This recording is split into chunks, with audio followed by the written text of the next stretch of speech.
ચાલો સીધા મુદ્દા પર આવીએ. આજે આપણે વાત કરવાના છીએ ગુજરાતની ઊર્જા ક્રાંતિ વિશે. અને આ માત્ર વીજળીની વાત નથી હો, આ એક એવા મોટા બદલાવની વાત છે જે ગુજરાતનું ભવિષ્ય નક્કી કરી શકે છે. આપણને બધાને યાદ જ હશે, સ્કૂલમાં ફિઝિક્સના ક્લાસમાં આપણે ઇલેક્ટ્રિસિટી વિશે ભણતા હતા. ઇલેક્ટ્રોનનો પ્રવાહ, સર્કિટ, બલ્બ કેવી રીતે જલે, એ બધું ત્યારે કેટલું સરળ લાગતું હતું નહીં? પણ જ્યારે વાત આખા રાજ્ય માટે, લાખો ઘરો અને હજારો ઉદ્યોગો માટે સ્વચ્છ ગ્રીન એનર્જી બનાવવાની આવે, ત્યારે આખી પ્રક્રિયા કેવી રીતે કામ કરતી હશે? બસ આ જ એ સવાલ છે જેનો જવાબ આજે આપણે શોધવાના છીએ. આ આખી વાતને બરાબર સમજવા માટે આપણે એને 5 ભાગમાં વહેંચીને જોઈશું. પહેલા ગુજરાતની ગ્રીન પોલિસી શું છે એ સમજીશું, પછી સૌર અને પવન ઊર્જા પાછળની ટેકનોલોજી, વીજળી બને છે કેવી રીતે, આખી સિસ્ટમ મેનેજ કેવી રીતે થાય છે, અને છેલ્લે 2030 માટે ગુજરાતનું વિઝન શું છે. તો ચાલો શરૂ કરીએ પહેલા ભાગથી. કોઈ પણ મોટી ક્રાંતિ પાછળ એક મજબૂત પ્લાન હોય છે, અને ગુજરાત માટે એ પ્લાન છે એની ગ્રીન એનર્જી પોલિસી. તો આ ગુજરાત રિન્યુએબલ એનર્જી પોલિસી 2023 છે શું? એકદમ સાદી ભાષામાં કહીએ તો આ એક બ્લ્યુપ્રિન્ટ છે. એનો મુખ્ય હેતુ એ છે કે રોકાણકારો, કંપનીઓ કે પછી સામાન્ય માણસ માટે રિન્યુએબલ એનર્જી પ્રોજેક્ટ્સ લગાવવાની આખી પ્રોસેસ એકદમ સહેલી બની જાય. એવું નથી કે આ બધું અચાનક શરૂ થયું છે. 2016થી 2021 સુધી પણ જૂની પોલિસીઓ હતી જ. પણ 2023માં સમયની સાથે બદલાતી ટેકનોલોજી અને જરૂરિયાતોને ધ્યાનમાં રાખીને આ નવી અને વધુ મોટી પોલિસી લાવવામાં આવી, જે 2028 સુધી લાગુ રહેશે. આ પોલિસી પાછળના જે હેતુઓ છે ને એકદમ સ્પષ્ટ છે. ગુજરાત પોતાની કુદરતી તાકાતનો પૂરેપૂરો ઉપયોગ કરવા માંગે છે. એટલે કે એની પાસે જે 36 ગીગાવોટ સૌર અને 143 ગીગાવોટ પવન ઊર્જાની જે જબરદસ્ત ક્ષમતા છે એનો ઉપયોગ કરવો. આનાથી ખાલી કોલસા પરની નિર્ભરતા જ નહીં ઘટે, પણ પર્યાવરણને પણ ફાયદો થશે અને રાજ્યમાં રોકાણ અને રોજગારીની નવી તકો ઊભી થશે. સારું, તો પોલિસી તો બની ગઈ, પણ એ કઈ ટેકનોલોજી પર કામ કરે છે અને એને કેવી રીતે પ્રોત્સાહન આપે છે? ચાલો એ જોઈએ. અહીંયા છે ને વેરાયટી બહુ છે. જમીન પર પથરાયેલા મોટા મોટા સોલાર પાર્કથી લઈને આપણા ઘરની છત પર લાગેલી સોલાર પેનલ સુધી.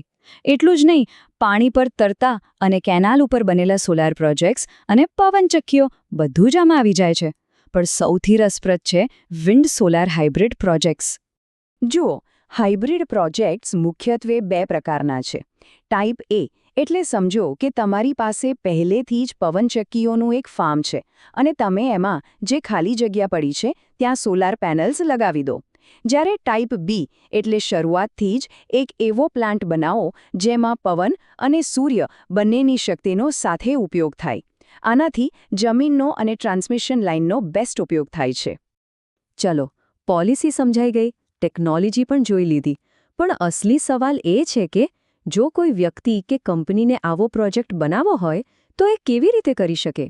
ચાલો વીજળી ઉત્પાદનના રસ્તાઓ સમજીએ. આ આખી પ્રક્રિયા સમજવા માટે એક શબ્દ બહુ જ મહત્વનો છે: કેપ્ટિવ જનરેટિંગ પ્લાન્ટ. આનો સીધો સાદો મતલબ એ છે કે કોઈ ફેક્ટરી કે કોઈ મોટો ઉદ્યોગ પોતાની વીજળી માટે બીજા પર આધાર રાખવાને બદલે ખુદ પોતાનો જ સોલાર કે વિન્ડ પ્લાન્ટ બનાવે. તો જુઓ, મુખ્યત્વે 3 રસ્તા ખુલ્લા છે. પહેલો, પોતાના જ વપરાશ માટે, જેને આપણે કેપ્ટિવ કહીએ છીએ. બીજો, તમે વીજળી બનાવીને કોઈ બીજી કંપની કે વ્યક્તિને વેચી શકો છો. અને ત્રીજો રસ્તો છે કે તમે સીધો રાજ્યની વીજળી કંપની એટલે કે ડિસ્કોમ સાથે જ કરાર કરી લો. આ 3 વિકલ્પોને કારણે આખી સિસ્ટમ બહુ જ ફ્લેક્સિબલ બની જાય છે. હવે જુઓ, વીજળી બનાવી લેવી એ તો અડધી લડાઈ છે. અસલી પડકાર તો એને લોકો સુધી પહોંચાડવાનો અને આખી સિસ્ટમને મેનેજ કરવાનો છે. આના માટે એક મજબૂત ગ્રીડ અને સારી વ્યવસ્થા હોવી ખૂબ જ જરૂરી છે. અહીં એનર્જી બેન્કિંગનો કોન્સેપ્ટ બહુ જ રસપ્રદ છે. માની લો કે તમારા ઘરે સોલાર પેનલ છે. દિવસે તમે જરૂર કરતાં વધારે વીજળી બનાવો છો, તો આ વધારાની વીજળી તમે ગ્રીડમાં એટલે કે સરકારના ખાતામાં જમા કરાવી શકો છો. પછી રાત્રે જ્યારે સૂરજ નથી અને તમારે વીજળી જોઈએ, ત્યારે તમે એ જમા કરેલી વીજળી પાછી વાપરી શકો. બિલકુલ આપણા બેંકના ખાતા જેવું જ.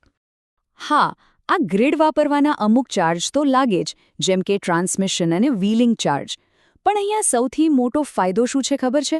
જો તમે ફક્ત તમારા પોતાના ઉપયોગ માટે એટલે કે કેપ્ટિવ પ્લાન્ટ લગાવો છો તો સરકાર અમુક મોટા ટેક્સ જેમ કે ક્રોસ સબસિડી અને વધારાના સરચાર્જ માફ કરી દે છે. આનાથી લોકોને પોતાના પ્લાન્ટ લગાવવા માટે મોટું પ્રોત્સાહન મળે છે. તો ચલો હવે આપણે આ સફરના અંતિમ પડાવ પર પહોંચીએ. આ બધી મહેનતનું પરિણામ શું હશે? ભવિષ્ય કેવું દેખાશે? આ આંકડો ખાસ યાદ રાખજો, 50%. આનો મતલબ એ છે કે 2030 સુધીમાં ગુજરાતમાં વપરાતી કુલ વીજળીમાંથી અડધી વીજળી ગ્રીન એનર્જીમાંથી આવશે. એટલે કે કુલ વીજળી ઉત્પાદનનો 50% હિસ્સો રિન્યુએબલ સ્ત્રોતોમાંથી આવશે, જે આપણા રાષ્ટ્રીય લક્ષ્ય સાથે પણ જોડાયેલો છે. હવે આટલા મોટા લક્ષ્ય માટે રોકાણ પણ એટલું જ મોટું જોઈએ. એક અંદાજ છે કે આ પોલિસી દ્વારા રિન્યુએબલ એનર્જી સેક્ટરમાં લગભગ 5 લાખ કરોડ રૂપિયાનું રોકાણ આવશે.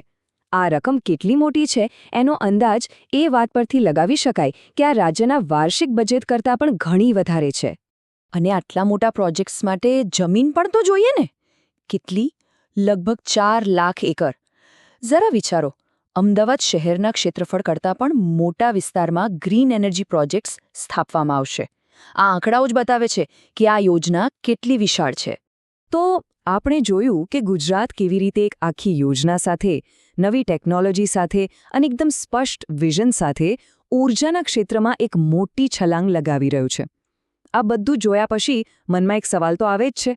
શું ગુજરાતનું આ મોડેલ, આખી યોજના સમગ્ર દેશ માટે એક ઉદાહરણ બની શકશે? એનો જવાબ તો હવે સમય જ આપશે.